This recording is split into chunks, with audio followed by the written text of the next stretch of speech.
Hey, Eastern Oregon, welcome to AM. How are you doing? Hey, how are you, man? I'm awake. I beat the alarm today. That's my goal. I want to beat the alarm like a couple days a week. Like you woke up right before it went off? I woke up I think my alarm was set for 6:15, and I think I woke up at 6:05. So what do you do when that happens? Do you like go back to sleep? Do you I lay there? wanted to. It was cold in my room. I didn't want to get out from under the blankets. I keep it cold in there. I keep the window cracked a little bit. Yeah, me too. I don't like it hot. I figure like if I want blankets on. I don't want to have to. I don't, so I just keep it nice and cool in there. Yeah. So did you like get up or did you wait for the alarm to go off? No, I laid there for a few minutes and then I got up. Fed Johnny's cats because I'm still babysitting them. It's funny. I know people that even on a day when they can sleep in, they will set the alarm so that they purposely can turn it off and go back to sleep. Oh, no way. No way. I know. It's like I put my phone on airplane mode on the weekends. No way. No, it's like, what is the point of that? To be, it is kind of funny because when Tanya and I will take naps on the weekend or whatever it might be, she likes to have it real dark. And I'm like, no, I gotta be able to see some light so that I know that I legitimately am taking a nap in the middle of the day. Right. Otherwise I miss some of the joy. Yeah. I have blinds in my room and I cover them with a little blanket. So it's nighttime all the time in there. Right. Yeah. So you like it real dark regardless. Yeah. Well, but the only problem is recently, so I got out of the habit of sleeping with the TV on, but recently I've been falling asleep to YouTube videos. Yeah. And I play in my room, I play them off my Xbox and it doesn't shut off on its own. Like it doesn't.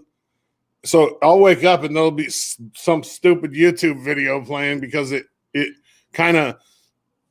plays random ones after a while.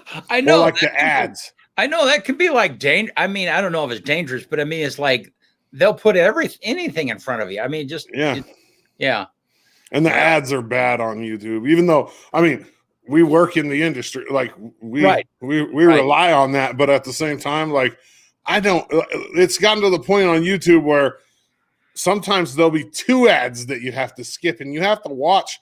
Some of them, they force you to watch 15 seconds. Some of them are like a 5-second skip, but then they'll jump another one right behind that. So you end up, I wonder how much time, if somebody like surfing YouTube like regularly in their life, how much time do they waste on YouTube ads? Well, they have, I mean, that's the paid subscription. That's where everybody's going, I mean, so now you can pay to get rid of those ads. But yeah, I'm too cheap for that. I don't watch enough YouTube to do that. But Facebook is doing the same thing. Facebook will have ads back to back, or they'll have, and it's part of what we do is Facebook advertising. And I don't know how do they determine like, okay, yeah, your ads first, your ads second, you paid more. I don't know. I know on YouTube, once you get to a certain amount of subscriptions, like as a creator, you can decide where you want to place the ads and you get paid more based on where you put them. Yeah. Well, I don't know. Funny world we're in. There's some crazy news today.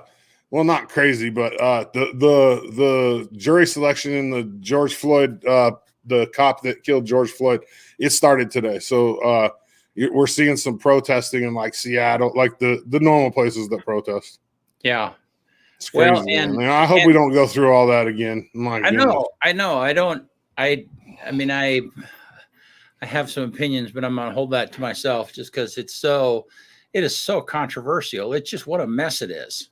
Right. It's just, hey, and then the other thing is I was looking, so I read an article this morning about, I don't read the news that much, just on Tuesdays and Thursdays, really, because I think the news is depressing. I would rather create news than make it. But anyways, I read an article that Joe Biden's dog bit one of his security guys at the White House. Yeah. And basically they just sent it back to his home. And I was thinking, like, if my dog bit somebody, which it happened when we lived on Washington, we had a border collie and it kept barking at this kid that would walk down the alley because the kid kicked the fence. My brother told him, hey, if you kick the fence again, I'm going to open the gate. Well, he kicked the fence again. He opened the gate. The dog bit the kid. We had to go put the dog down. Well, but I mean, isn't it how the double standard's crazy? Because that dog, if it was mine or yours, we would have had to put that dog down. Well, not necessarily. I mean, but most of the time. If a dog bites somebody maliciously, most of the time they're getting put down. Yeah. Yeah. And I mean, this was a malicious, there's got to be a joke there somewhere. Some late night comedian, they've got a crew working on, I got a joke for Chief Bell when he gets in here. I told you I was going to find a good cop joke. Yeah, that's right. Break the ice with him. Let's bang out some new or weather. Well, yeah. So look how pretty that is. So beautiful. Yeah. Rockin' Sons. East End of Adams and LeGrand. JB and the boys. Good sponsor for us. Really appreciate them. All right. So here's today's weather from Gabe. We're getting up to 45. We're going to have rain today. So basically the high is going to be 45. We'll get back down into the low 30s at nighttime, I'm sure. Yeah. And maybe a little bit of snow this evening, huh? Looks that way. That's for today. What about tomorrow? Almost identical. We're going to get light rain, mixed showers in the afternoon, high of 44. Probably get down right around close to freezing in the evening, right? At nighttime. Yeah. Or maybe even a little bit colder. We did a game last night. Upper 20s. Yeah, did a game last night, and man, as we were packing stuff up, it must have been about 9 o'clock, something like that, 8:30. It was freezing on the bleachers. It was cold. So I don't think we're going to see old Dana in here today. Dana's usually in here watching every day, but he's at Bandon Dunes this week. I'll bet you it's windy there, though. I'll bet you it's super windy. Bandon Dunes is right on the coast. I mean, it's always windy there, but in March. Yeah, he took a group of guys from Buffalo Peak, like 12 of them, and they went to Bandon Dunes for the week. But in March, like in these months right here, these late winter, early spring months, especially right there in that area, it is super windy. Yeah.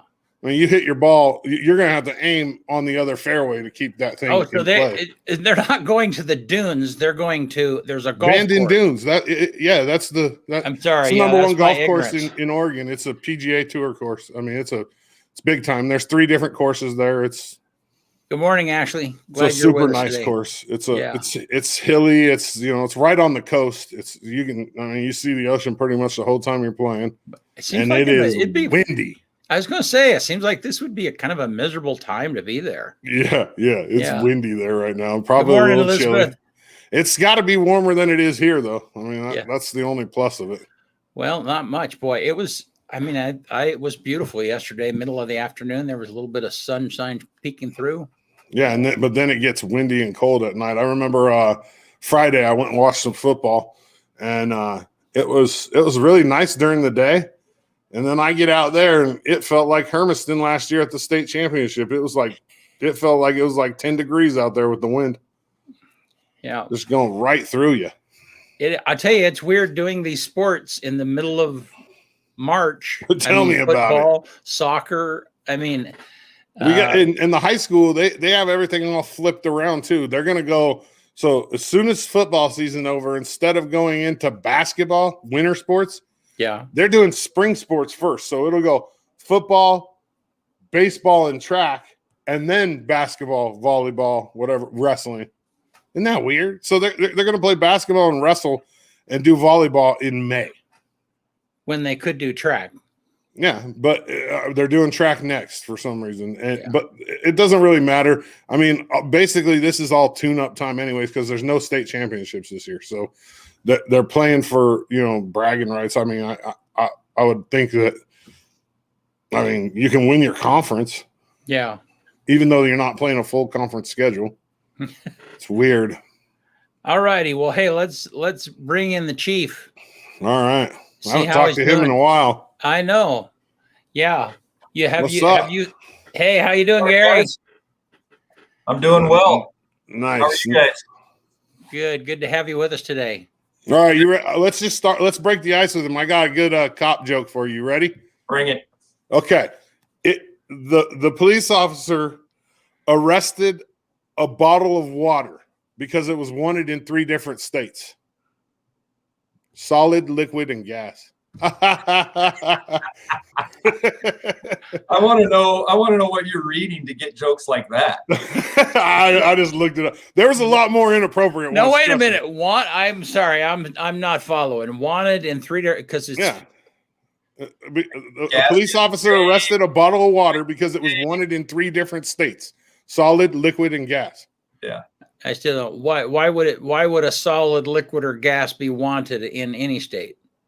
Oh, BC.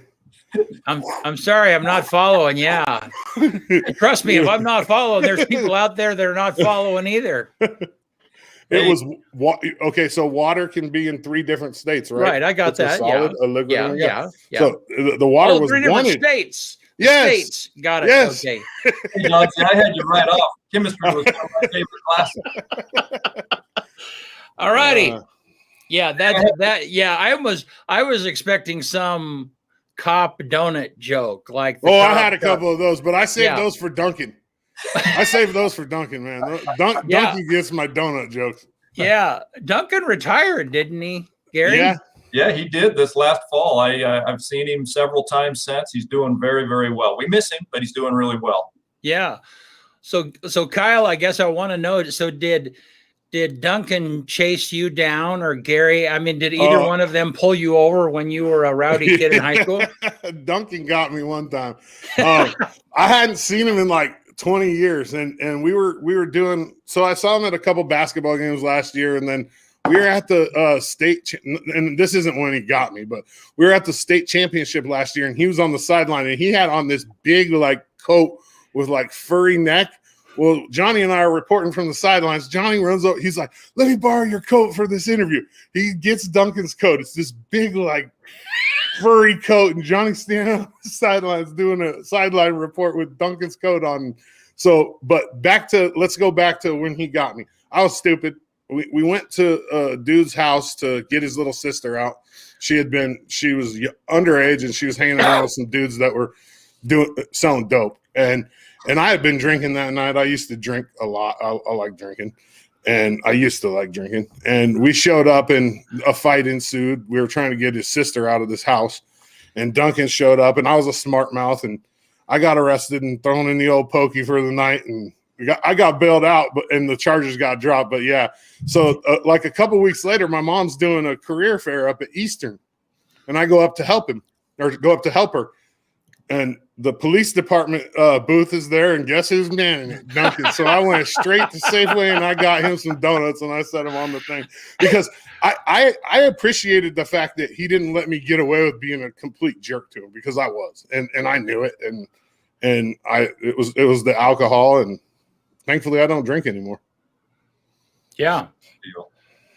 Yeah, because you said something earlier. I wanted to ask you about you said you cover your blinds with a blanket or something, and it made me think. So all those years I worked night shift, I did the same thing, because man, when the sun started coming through the blinds, I couldn't sleep, and so I'd have to go back to work later that night. But so you're onto something. That works. I think that's where I started doing it too. I worked graveyard for quite a while, and we talked. I was talking with when we were kids. I remember my mom like when we were poor, and you had to struggle just to get heat. When we still lived down in Southern California, my mom would cover them with tinfoil. Yeah. Well, and it was funny. I was going to say that I saw a house the other day that the windows were covered with tinfoil, and I thought that was kind of a thing that people do when they're growing marijuana. I don't know. I never heard of that. Yeah. I mean, if you see a little eye poking out of there, you might. I got some neighbors where you see little eyes poking out of there. No, every once in a while. So, well, Gary, hey, thanks for coming on with us. And glad to be here. Yeah, and you're a hometown kid. You grew up here. I don't know. Kind of give us the Reader's Digest version. Boy, that dates me just saying that. The Reader's Digest version of your story here in LeGrand and how you got to become the chief. Sure, glad to.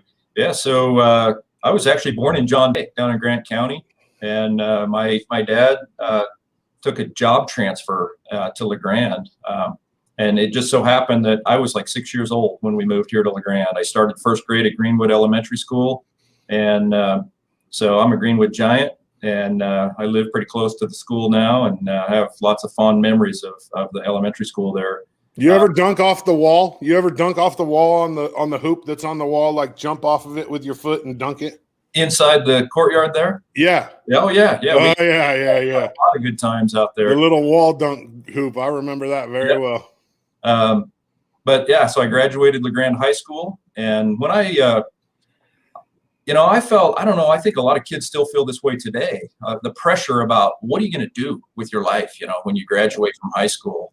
And I felt those pressures. I wasn't certain. I knew I was driven, and I had goals, but I didn't know for sure what I wanted to spend my life doing. So I ended up enrolling at that time, it was Eastern Oregon State College here in EOSC. Yep. And I was really interested in a potential career in the military. So I participated in ROTC at the college, and I wasn't sure. I did some summer trainings with ROTC, but then opportunities came up where I was going to have to commit to an enlistment, and I think it was just maybe my youth, and I wasn't sure, and so it kind of scared me, honestly. I wasn't. That commitment was really holding me up. So I had my family had a number of family friends that were in law enforcement, and I always admired the service, and I think that's probably what had drawn me to military service, or the idea of it. And so I started talking with some of the police officers that I looked up to and that I knew, and so, man, the more I talked with them, the more interested I got, and so I wanted to pursue that. And at that time, EOC and now the university still doesn't have a criminal justice program, but Blue Mountain Community College in Pendleton did. So I transferred. I did it backwards. I did like 2 years of school here at the university, and then I transferred to the community college in Pendleton. And I tell you what, I really, honestly, when it was schoolwork came pretty easy for me, but I didn't apply myself that much. I think like a lot of kids, because it just wasn't, it just wasn't to me. I was more interested in the social aspects of things. And at the university too, I remember taking biology, and, the truth is I wasn't a great student. I would wait until the night before the tests and all of those things and cram and read. And I hated it, but I got good grades, but I really wasn't getting much out of it. But when I hit criminal justice and all those courses, I loved it. I was interested. I read in advance. The tests were easy. I didn't even have to study, because I was absorbing the material as we went along. I found my niche. And so I graduated over there with the CJ degree. And then I first endeavored to be an Oregon State Trooper, and I applied, and the process was long. And during that course of time, I had this idea, because I grew up here, that I didn't want to work in LeGrand. I don't know why, just youth, I guess. But I knew the lieutenant at the time. My family and his family went to the same church, and he reached out to me and asked if maybe I would be interested in the reserve program as a volunteer. And of course, being youthful, my internal thought was, I want a job. I don't want to do this for free, Right. But of course, he visited with me and told me about, the opportunities and the skills that I would be able to absorb, in that role. And so I applied, and I became a reserve in September of 1993. And they had an opening, and I tested for the opening, and I was hired in February of 1994. And as soon as I became a reserve here, got to know, some of the officers I was working with. And then Myers and Franks and Reddington. Yeah, Jack Lane. And you probably don't remember Jack Lane and Dick Traff. And I know. Yeah, I know Jack. You're talking about old man Jack now, right? He's like pretty old now. Yeah, Jack. Well, he probably not listening or watching, but he probably wouldn't appreciate me saying. Hey, morning, Jack. Jack and his wife live in Hawaii. He was one of my very first, we call them FTO, field training officers. And to this very day, in the role that I'm in now, I mean, I have learned so much from so many different people over the years, and not just within law enforcement, but I had that opportunity to work with some really incredible people here, and then I fell in love with serving the community that I grew up in. And I have no idea why I had a notion that I wanted to work somewhere else, because to me, policing in a community that matters to you and serving people that matter to you, that's what it's all about. So, and here I am. I've done just about every role in the police department. I never endeavored to sit in the chair that I'm in now. I can remember as a young police officer walking by the then chief's office thinking, why would you ever want to be a chief of police? I started justice administration, but it's like I had this man, I don't know how I can even get paid to do what I'm doing, because I just enjoy it so much. And I had no interest whatsoever in police administration, but over time, here I am, and I'm just serving in a different capacity, in a different role, and everything I've done here at the office and for the community, I've loved every one of the assignments, and this is no different. Well, isn't that like natural progression too? I mean, if you're doing your job and you're doing it right, you should end up the chief one day, pretty much. I mean, well, yeah, that there is some truth to that, Dodsey. But the other thing too is that, there's a lot right here in our own agency and around the country. There are a lot of police officers that serve their entire career at the rank of police officer, and there is absolutely no shame in that. I mean, the fact of the matter is, just being a police officer and serving your community is honorable in and of itself. And of course, we have a rank structure because that's the way that we function as an organization. But some people just they don't endeavor for that additional responsibility. I mean, every police officer, even the ones that's been here for 6 months, the responsibility that they bear is great. But when you take on leadership and supervision responsibility internally, that it's pretty weighty, and some people just don't endeavor to do that.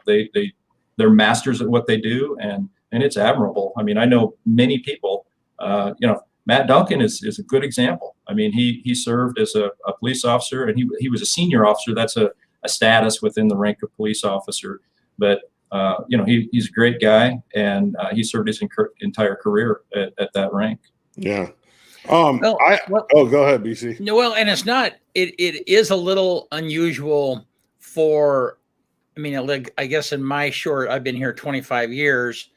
It is a little unusual for a chief to come from within the ranks. I mean, is that true? Most of the time, those supervisor positions are hired from outside and come in. I mean, is that, am I accurate in that? And so it is kind of unique that you've come up through the ranks to chief?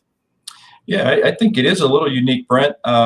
It's not like some anomaly that right. happened, because it does occur, but there's a number of reasons why communities sometimes will look for a chief, a leader of their organization, because sometimes, hey, if things aren't going well, I mean, if you have issues within the police department, or there's lack of trust in the community for their police officers or the department, sometimes a change is needed. And that's the same thing whether it's in law enforcement or government organizations or the private sector. I mean, sports too, same thing. I mean, the head guy got to be swapped out every once in a while. Well, there's times that it's just that's what's in the best interest of the community, because it's what's healthy, it's what's necessary, because you need to have a different perspective. That being said, it's not uncommon where that change occurs, and it can be disastrous as well, because here's the thing: you don't always have the opportunity to or maybe you don't have someone that has the skill set or the aptitude to do it, but there's risks when you bring people from the outside. I mean, some people they travel all around the country, and are chief executives or chiefs of police, and they interview super well.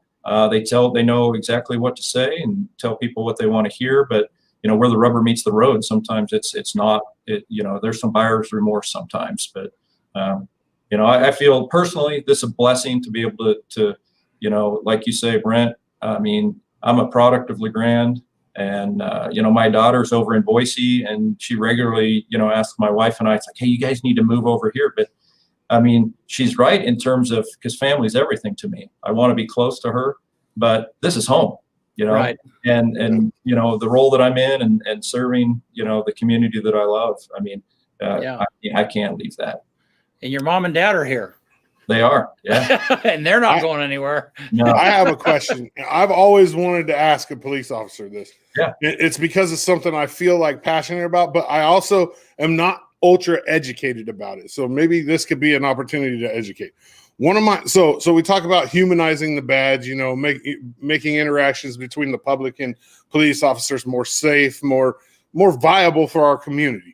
Right. And one of the things that I've always thought, and correct me if I'm wrong and give me some information about this, is I look at the hiring of ex-military. Okay. And I mean, just in my knowledge, I think that like somebody that's been in the military, chances are they've seen some bad stuff. There's a chance that they have PTSD. They're broken down and then built back up how the military wants them to be.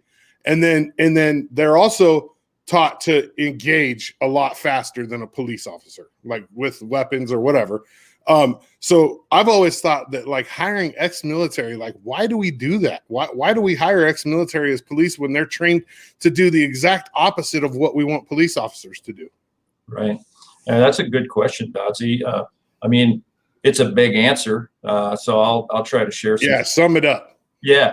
But here's the thing. There's pros and cons, and you identified some of the concerns.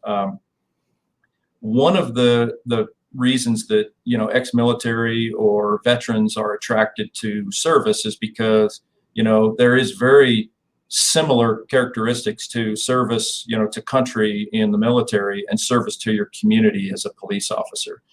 The structure of the organizations are similar. The character traits that oftentimes we're looking for as far as, you know, what we know helps people succeed, it is similar. But you're absolutely right. The rules of engagement as far as force being used, very, very much different. You know, the truth is, as police officers, I mean, the idea is we're peacekeepers. You know, we're not, you know, sometimes we're referred to as citizen warriors, but we're not at war with our community. That's not the case. We're part of our community. You guys disappeared, so I don't know who I'm looking. There you go. No, you're good. You're here. We're for yourself. I thought we maybe didn't disappear. We just made you the. No, you're good. Yeah, keep going. Keep rolling. Yeah. So no, we're not at war with our community. I mean, we're community members here. You know, so there's some very distinct differences.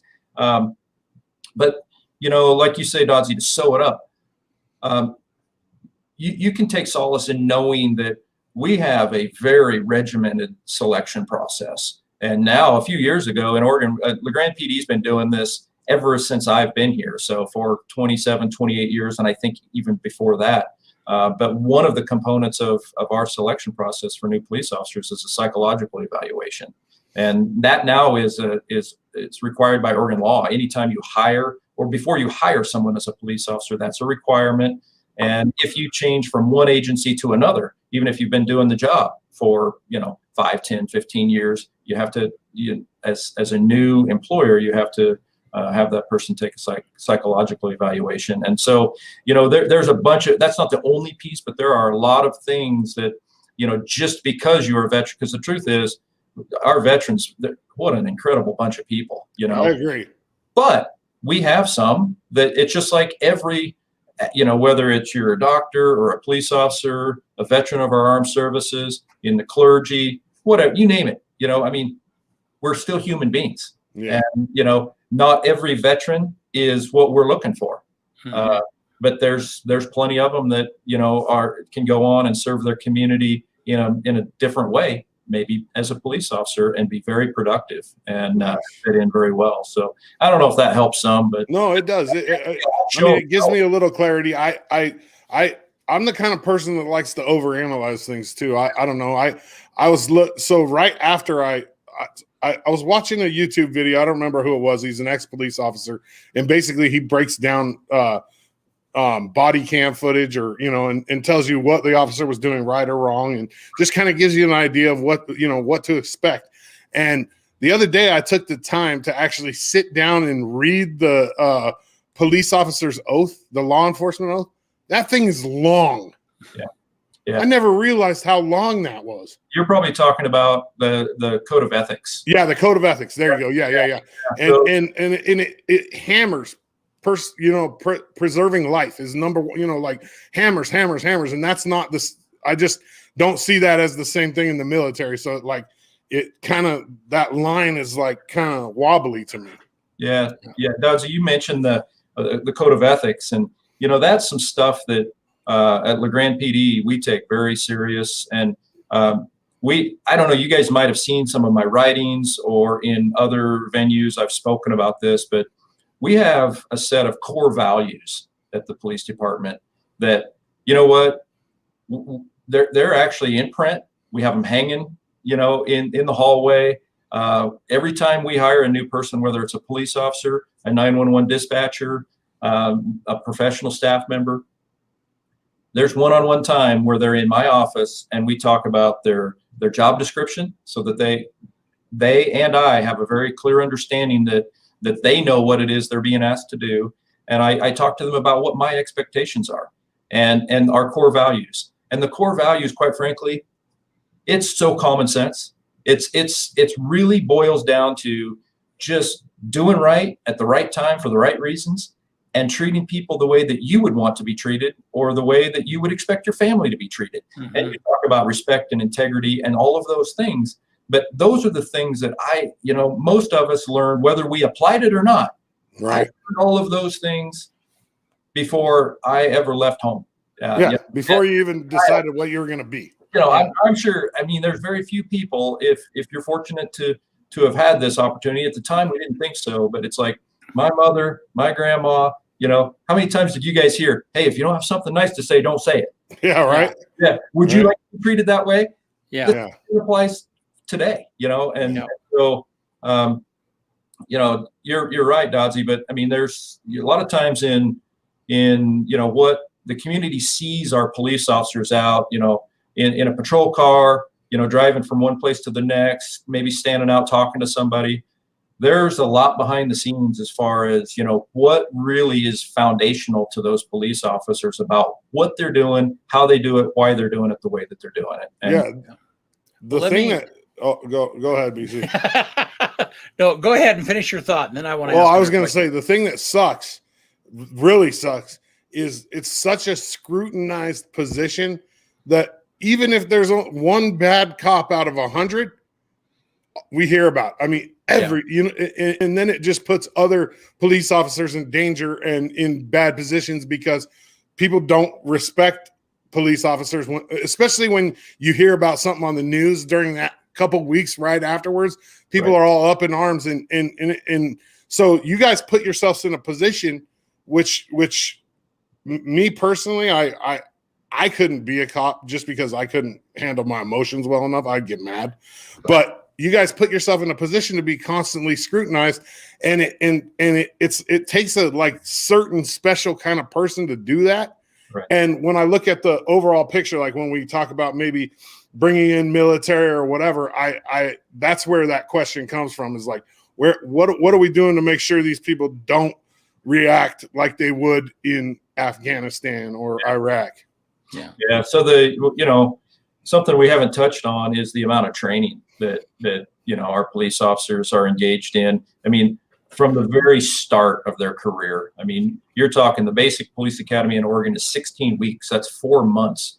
When I went to the basic police academy, it was 8 weeks. So the young police officers today are, if there's nothing else to be factored in, they're twice as smart and capable as I was.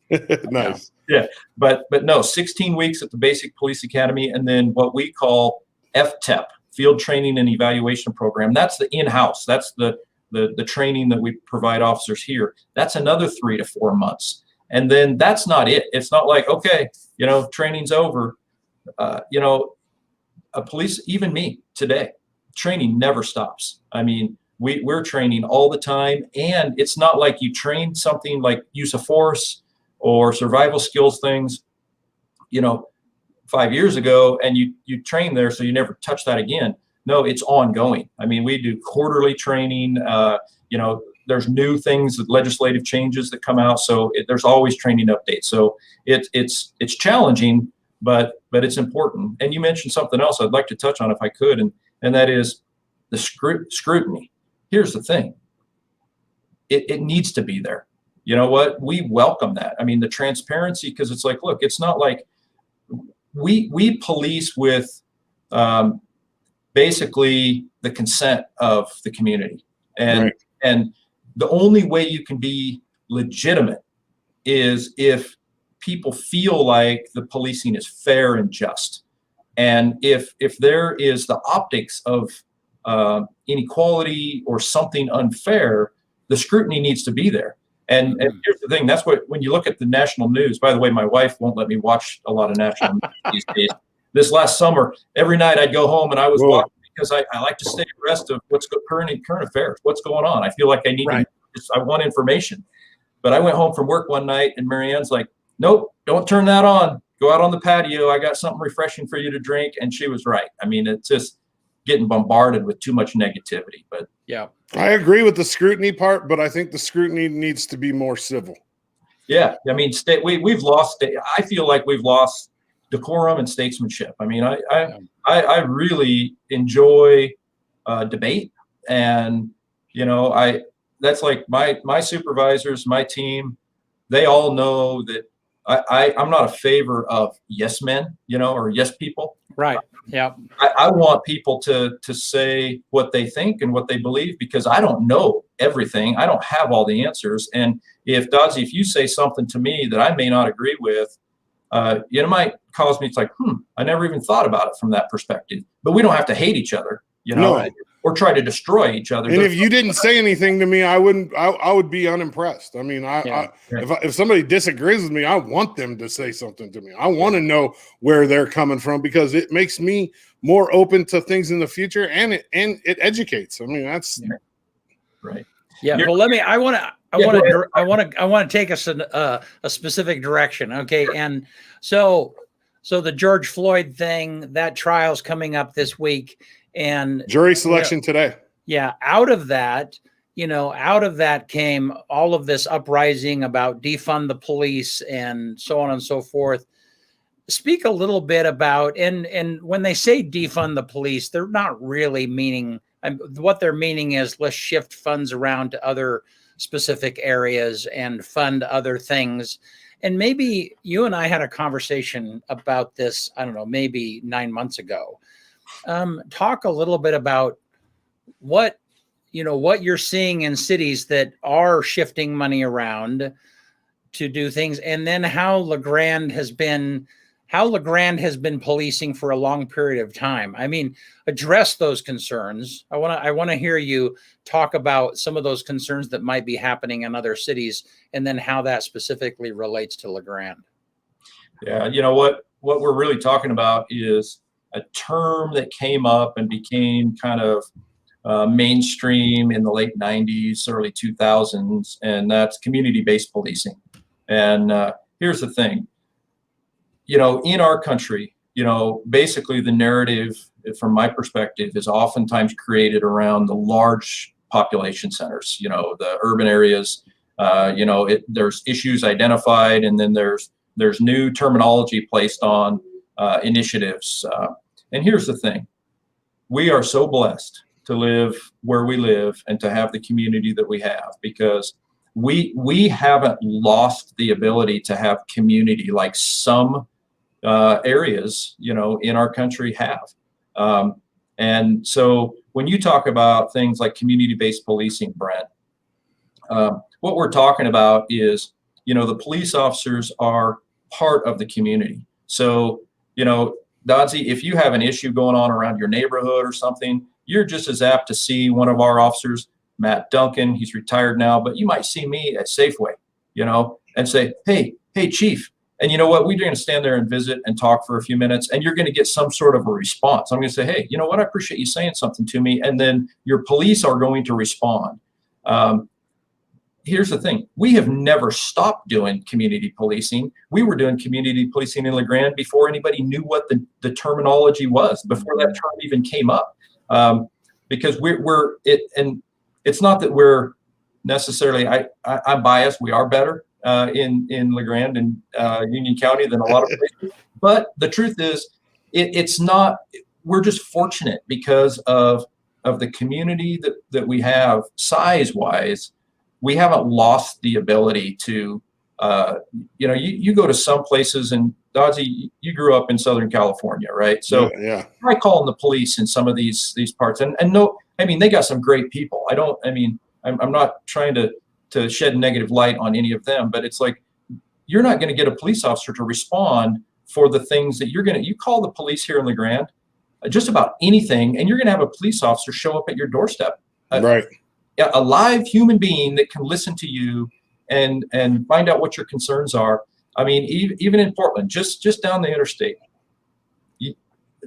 unless you're being physically assaulted, there's a lot of crimes that you're not going to get a police officer to show up for. You're going to have to talk, you have to go through the phone tree and talk to some. That's unfortunately, that's not good. And so is that a manpower thing?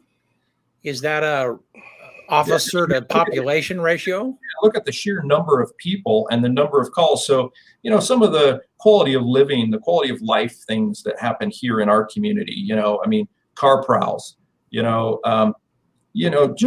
that. Unfortunately, we're not immune in LeGrand and Union County from the same exact things that occur in Southern California, or name the city. It's just a different volume. And so, when you take the car prowls or maybe a criminal mischief to your property, some of the things, and you apply that in some of these larger urban areas, there's just no possible way that you can get a single police officer to show up for every one of those things. So that's a blessing, because that we still have a grip on that ability to impact quality of life through public safety in LeGrand and in Union County. And as far as the defund movement, I can get pretty pointed sometimes. That's just silly, because here's the thing: is we have wonderful working relationships with, more community partners here that provide services to people than I can even mention in the time that we have. But we have open communication and regular dialogue with these different entities. That the police, we don't have the mechanism to fix all social problems. In America, the police were the concept and idea of police was never intended for the police to be the one-stop solution for all social problems.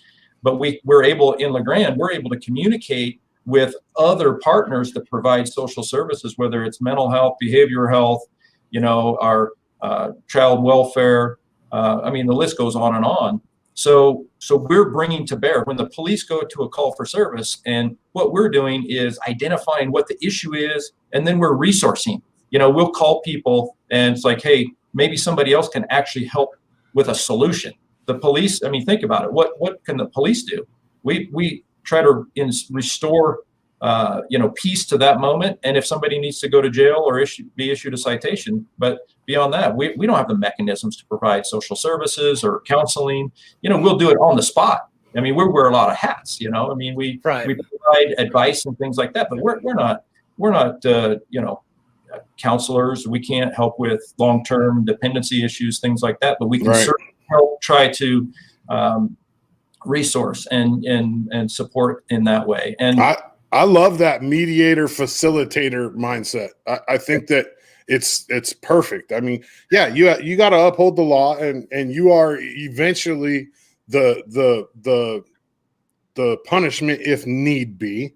Yeah. But the mediator facilitator part is the huge part. Yeah. It's important to remember that we have police for a very important reason. We stand between order. The police officers stand between order and disorder. And the truth is that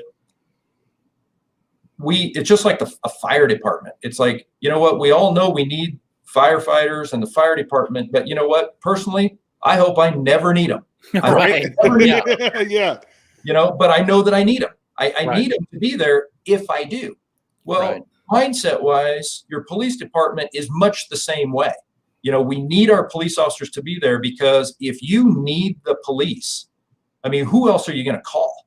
You know, I mean, if we have an in progress domestic violence where somebody is being victimized or battered, I mean, the police need to go to ensure that that person's, you know, safety is sought out and you know, and is safeguarded.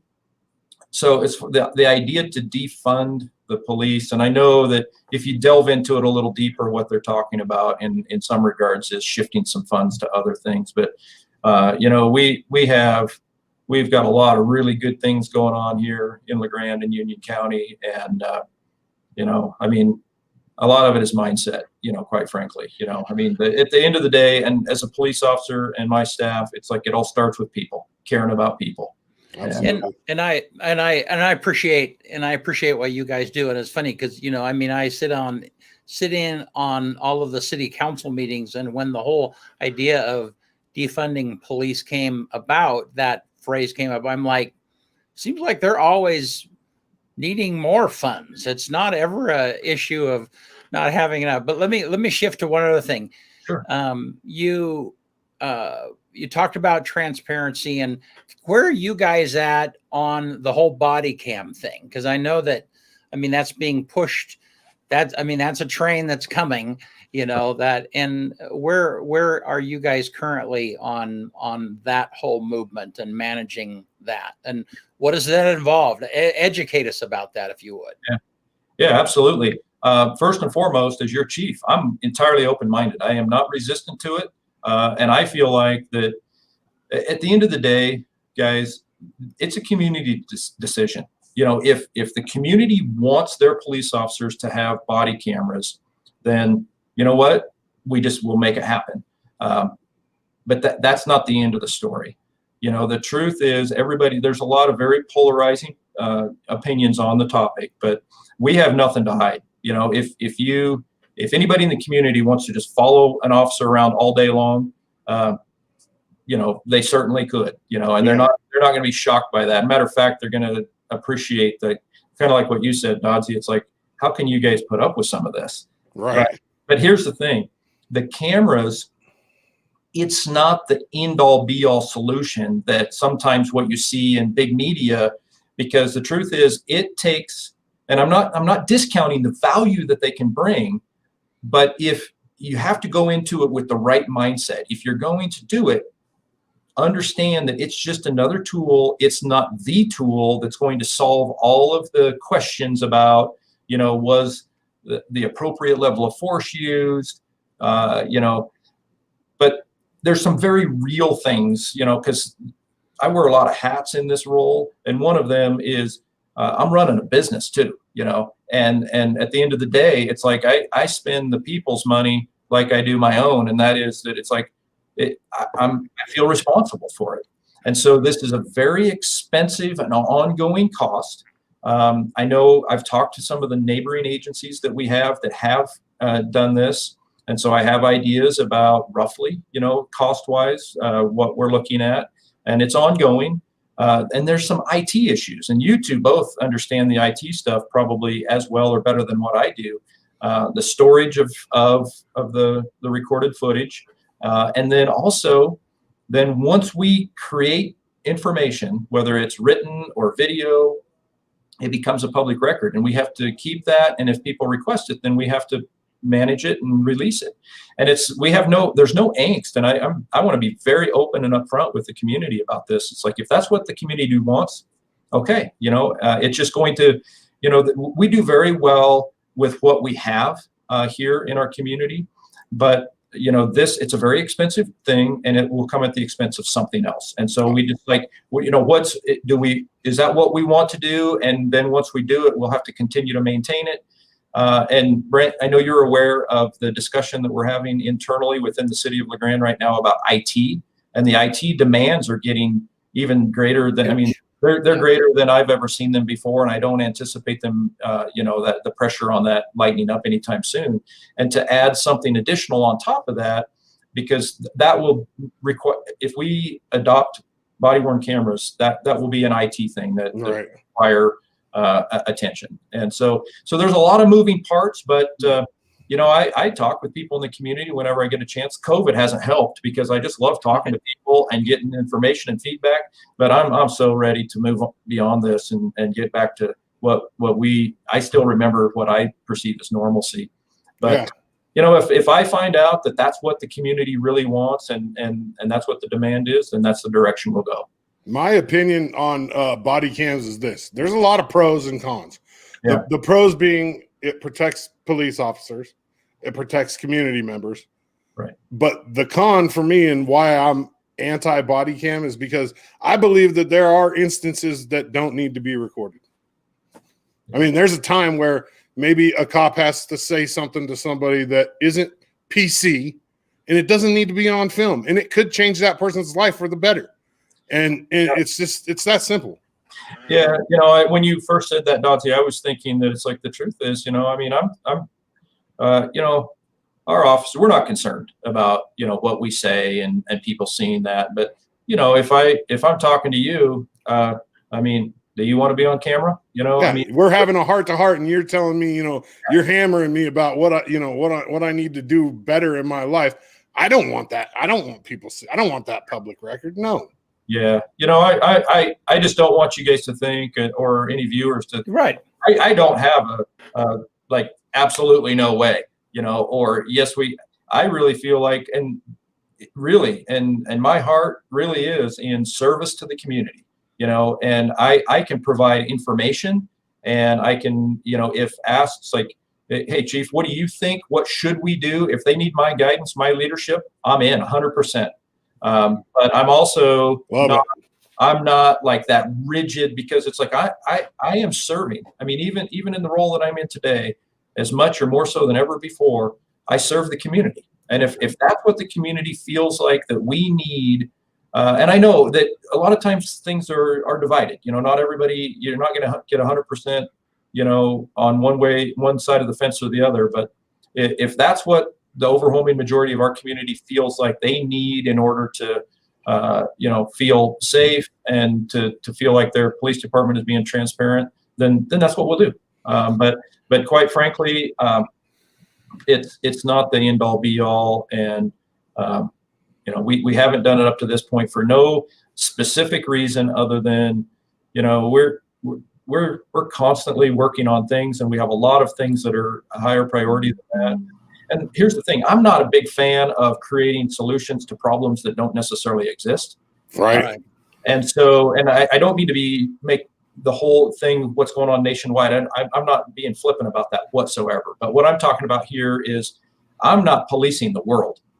I'm serving the city of LeGrand and the community that we are part of.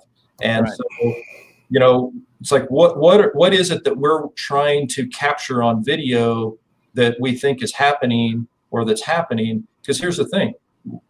I can't even remember the last time we had a citizen complaint on one of our police officers. Nice. I like to hear that. But we have, you're not going to find people, the officers that work for me and myself, it's like, we don't have any tolerance whatsoever for officers that aren't following the same core values and aren't following the rules. We're going to be the first to say, hey, we're going to deal with this guy or this gal, whoever it might be. Right.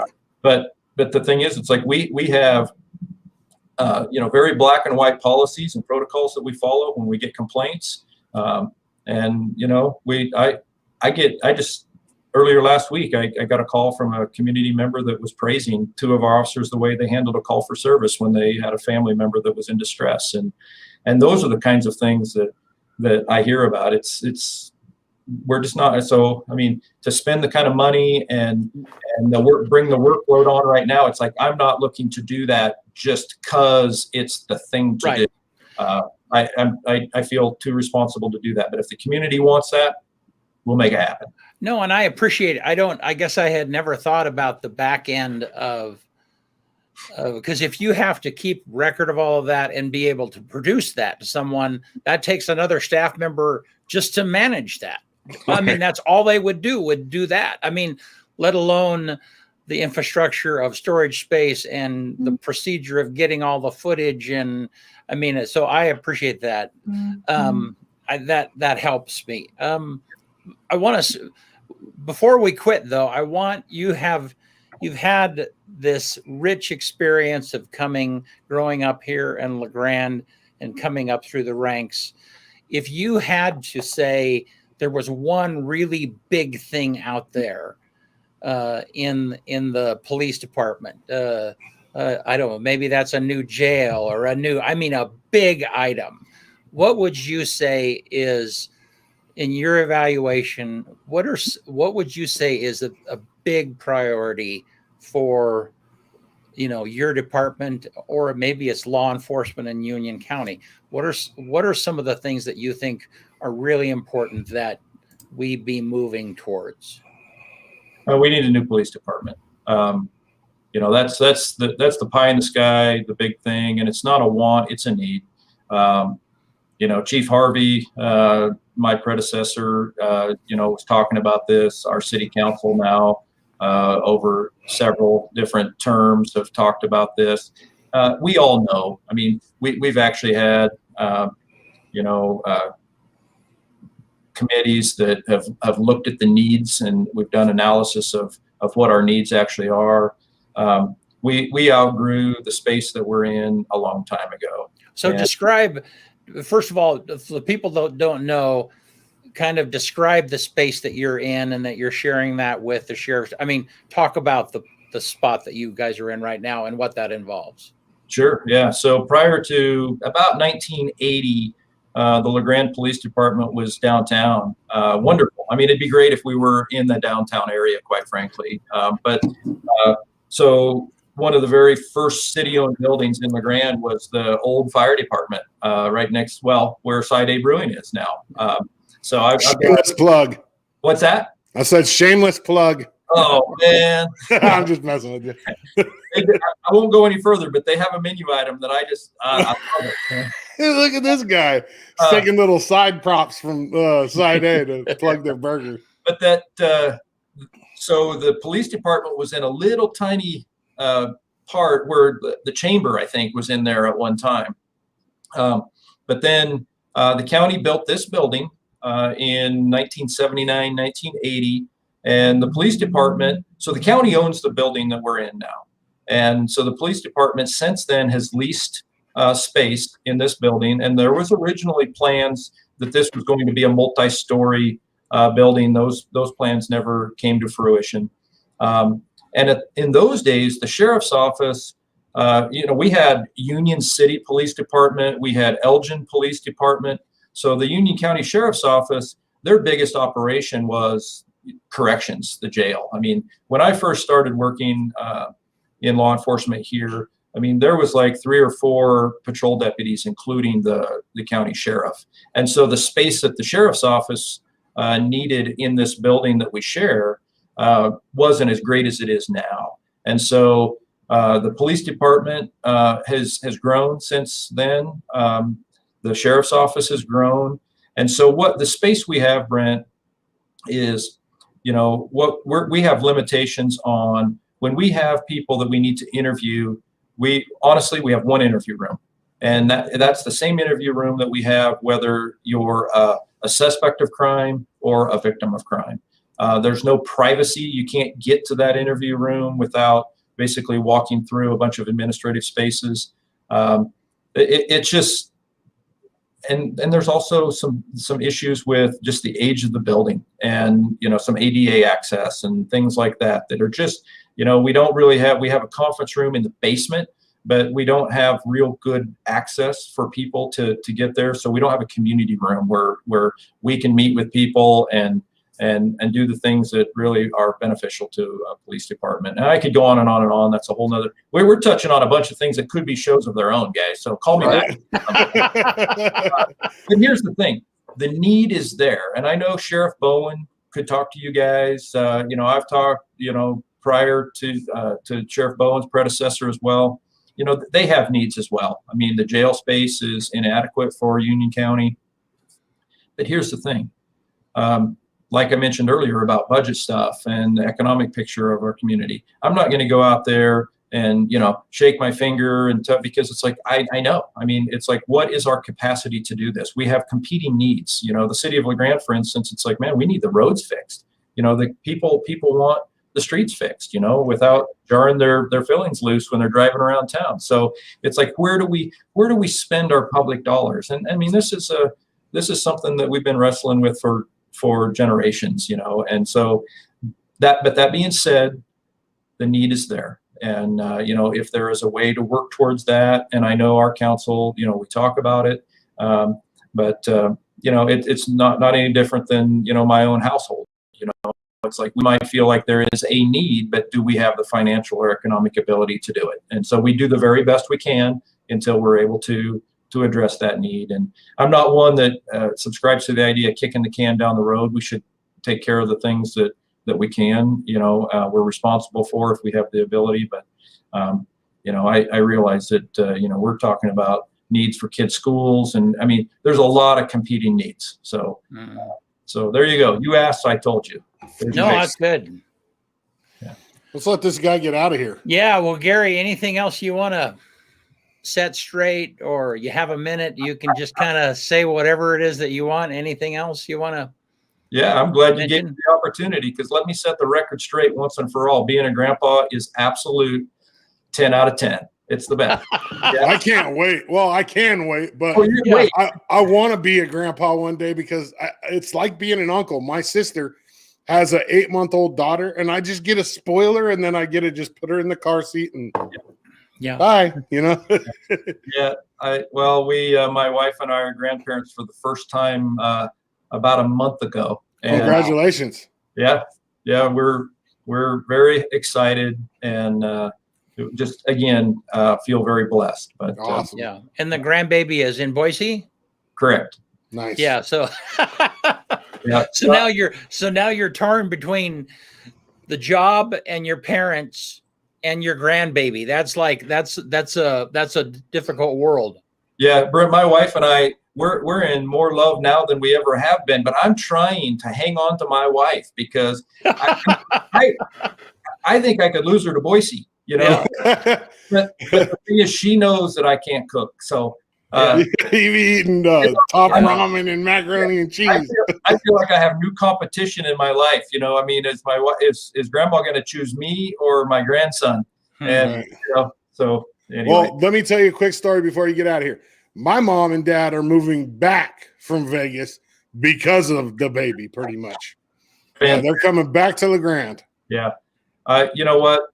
To me, you know, family is one of the top rungs on the ladder. And, you know, anytime family can be close and together, I think something is working right. So absolutely. Yeah, congratulations. I'm glad they're coming back. Me too. Yeah. Well, Gary, thank you so much for jumping in, and we will have you back. We'll talk more about stuff. And, you know, and anytime you're like, hey, there's some stuff going on out there. Can I come on and talk about a particular issue? I mean, anytime, you just reach out to us, and we'd love to have you talk. So I appreciate that, both of you guys. Thanks for what you're doing. Yep. Thank you. All right. We'll talk to you soon. All right, BC, let me bang out my things real quick and let's get out of here. 1931, on this day, the electron microscope was invented. In 1959, on this day, Mattel put out this thing called a Barbie. 1959. Yeah, wow. Weren't you alive around then? No, I wasn't. Not quite. 10 years ago today, on this day in 2011, that tsunami hit Japan. Can you believe it's already been 10 years? Wow. 10 years, 2011. Oh, and the #1 song in America 30 years ago today, Whitney got dethroned by Mariah Carey, Someday. And then my quote, Someday is the name of the song. And then my quote is from the famous John Madden. I mean, I am a sports dude, so I find a lot of sports quotes, but my quote for the day is, "The road to Easy Street always goes through the sewer." Boy, there's some truth there, isn't it? Simple, huh? The road to Easy Street always goes through the sewer. Yep. Well, good.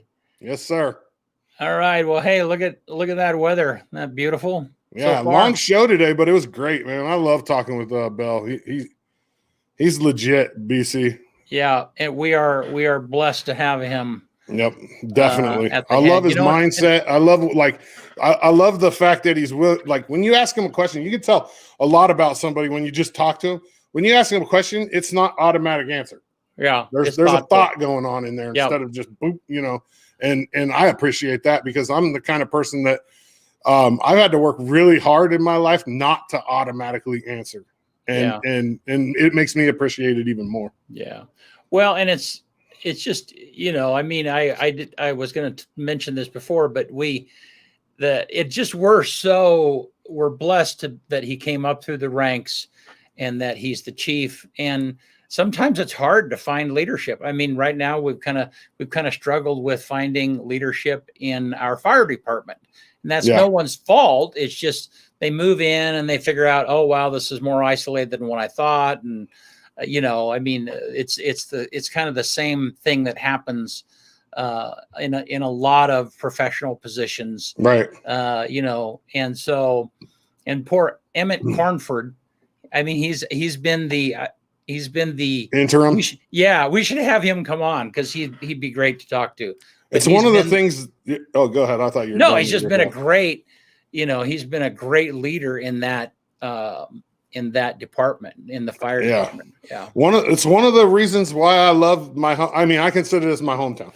I grew up in Southern California until I was 11. I moved here 7th grade. And it's one of the things that I love about this valley, about LeGrand, is the fact that the people don't change. Like, everybody kind of looks out for each other. Yeah, we have our problems. We have a drug problem. We know that, but the reality of it is if I'm walking down the street and a Union County sheriff drives by or a LeGrand police, I wave at them, they wave back. Right. A lot of towns that won't happen. Big cities. Well, and part of it is that community thing. We got that community going on. I get pretty aggravated when we record, I videotape the city council meetings and have been for years, and citizens will come in and they're upset, which they should, and they have the ability to talk and bring up whatever they want. But this thing of like pointing at a city council member and accusing them of getting something out of the role that they're doing. And when in a small town like this, whether it's city council members or the chief of police or whatever, those people are us. They just happen to be in leadership roles, Right.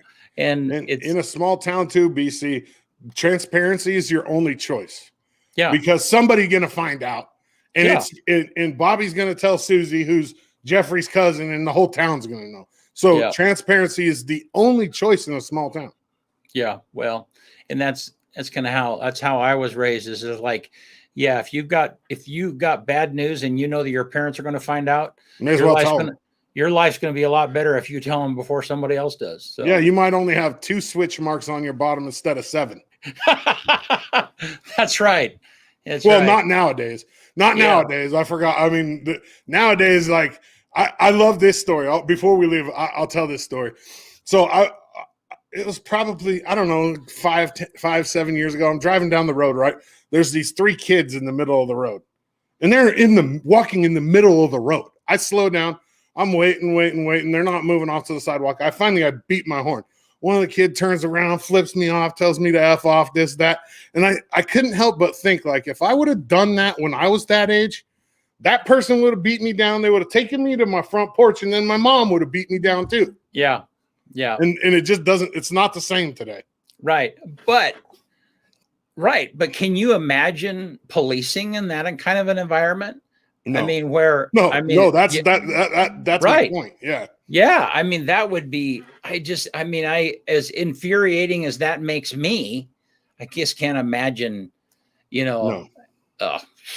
So the internet's made everybody a superhero. Everybody knows their rights now because they got Google. It's like, It's crazy. It's crazy. It's well, so and crazy. you know what? We'll have to have Chief come back and maybe some other law enforcement, because a lot of people, they don't understand that people get shot. In fact, I was talking to my son-in-law, who is a deputy, the other day about this. There's some of these shootings happen because citizens act in a non-traditional way. I mean, they're not predictable. So as long as somebody pulls you over, as long as you act in a predictable way, then that police, it doesn't set off the alarms of the police officer. Yeah, you start doing weird stuff. Yeah, but as soon as you start moving around in the car before he walks up to the window, then he doesn't know whether you're looking for your wallet or putting a gun under the seat. Yeah. It's called calling a duck, right? Yeah. Like if you walk up and the duck's acting like a duck, everything's normal. Yeah. But if you walk up and the duck's acting like a turkey, there's a problem. Right. Yeah. And so then when it's, that's why they say we want to see your hands, but as soon as they can't see your hands, they don't know whether you're scratching yourself or going for a gun. Right. And that's when people get shot. So I'm not a cop. Yep. All right. Good talk, man. Thursday. We're back. 8:00. Man, this is our longest show so far. I know. It was good though. It was excellent. All right, BC. Bye. Thank you, Eastern Oregon.